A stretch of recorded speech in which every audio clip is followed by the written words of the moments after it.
Well, hello to everyone out there in YouTube land. I hope that everybody is doing well. I'm doing pretty good. Thank you so much for asking. Sorry I'm not back yet, but I just thought I'd share again something that is very, very important, or a tip that I thought was important and that I wanted to share with individuals out there in YouTube land or wherever you may be watching this. So, as you can see, I'm here and I have my, I call it hygiene therapy or oral hygiene therapy items here. And what I want to show you is, most of us, we change our toothbrushes out every 3 to 4 months. Some people go 6 months, some even less than that, maybe 2 months or maybe once a month. It depends. But what I do, because what happens is just like I do with soap or any kind of product, I don't just use it consistently unless it's something that I'm supposed to use consistently to see the results of it or something like that. I don't use the same toothbrush consistently. If you look in here in my caddy, I can count, let's see, 1, 2, 3, 4, 5, 6, and I think that's it. Yeah, so I have 6 toothbrushes, but I don't use them regularly. You know what I mean? I don't use the same one. Like won't use this every day. Interchange. I'll use this one day, use this one another day, use this. So, so they don't wear out like that. So, but what I do, because I've used it and maybe I used it for a week or a couple of weeks or something like that, and then switched over to another one, because definitely this is used maybe once or twice a day definitely for my spa day, once or twice a day, once or twice per week, especially for my spa day. I would include this in my spa days, that's for sure. But what I do, and these are the heads for them, the heads to change them out. But what I do is soak them in peroxide of a shot, not a shot, but a portion of peroxide as well as water. Like either do half and half or two. To the ratio will be two parts hydrogen peroxide, 1 part water.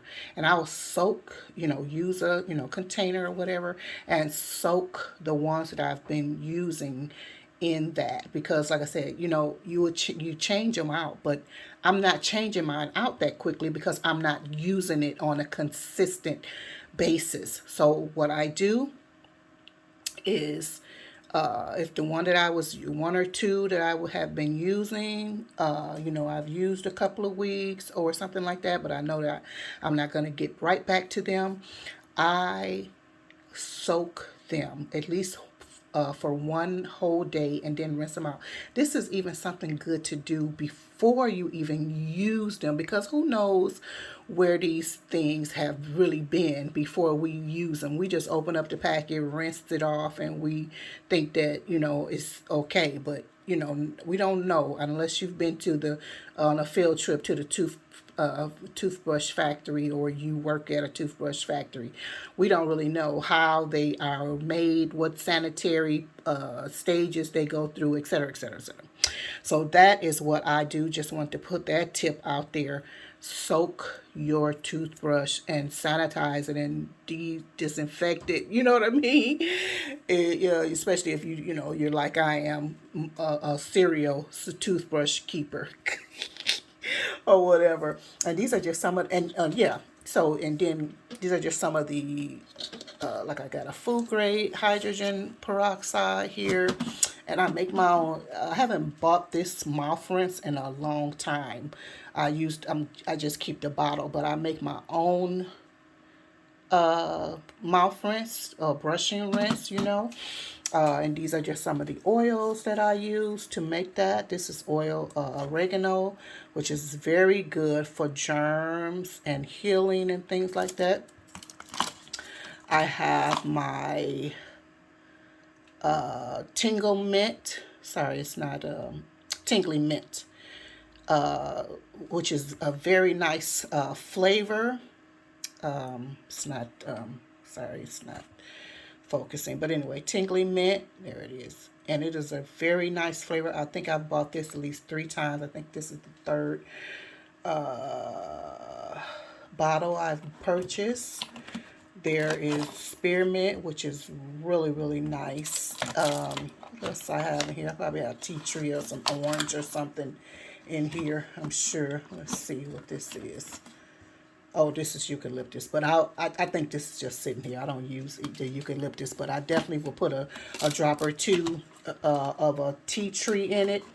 And do your research on tea tree, because a lot of people will be like, oh, it's toxic, but it's the amount that you use is toxic, number one. And two, did you use it with a carrier oil or dilute it with something? You know what I mean? We have to be wise, because a lot of people will use different scare tactics with half information or inaccurate information and things like that. So yeah, I just want to show that. So, and then and cloves is another something that's good for good dental or an oral hygiene. So, and this has a lot of different herbs and flowers and all of that in there, cloves and different types of herbs and stuff like that. So a lot of herbal remedies and things like that are really good. I was trying to look for the see, it might be on the box. It might even be on here, but I can't see it. I don't have my glasses on. But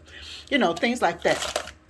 A good tongue scraper is really good to keep your oral hygiene together. And another thing is just plain old to the old-fashioned baking soda. This is what I'll use a couple of times a week as well. It's really good for tartar, any type of tartar buildup, or things like that. I know during the pandemic we were not able to, or a lot of us didn't go to the dentist or whatever. This was so good to really get your oral hygiene together. It's good for like thrush and candida. It's just a good something to use. Just dip your brush in a little water or whatever and dip it into this. I use it by itself, but I also will dab put a drop of one of my essential oils in it as well and use it. But yeah, but it's really good, so refreshing, so clean, especially if you have any kind of bad breath problems or whatever. Oh my goodness, your bad breath will be going away. Seriously. As well as if you use any type of probiotics, fermented foods and things like that, it'll take, just get rid of all kind of things that are emanating from our gut. But anyway, this is a long video. So anyway, I just wanted to come on. Oh yeah, I forgot. Kitty and Piggy said hello. Say hello. So Kitty and Piggy said hello. But yeah, I just wanted to drop in and really hit on that point in regards to cleaning and sanitizing our toothbrushes, especially if you have children and you never know where they have dropped their toothbrush. Small children, you don't know what they did with their toothbrush, so it's good to even almost do theirs weekly. Anyway, let me get out of here. So anyway, I'll talk to you later. It's nice to be out here and talk to you guys again. Love you very much, and I hope to see you soon again. Bye bye for now.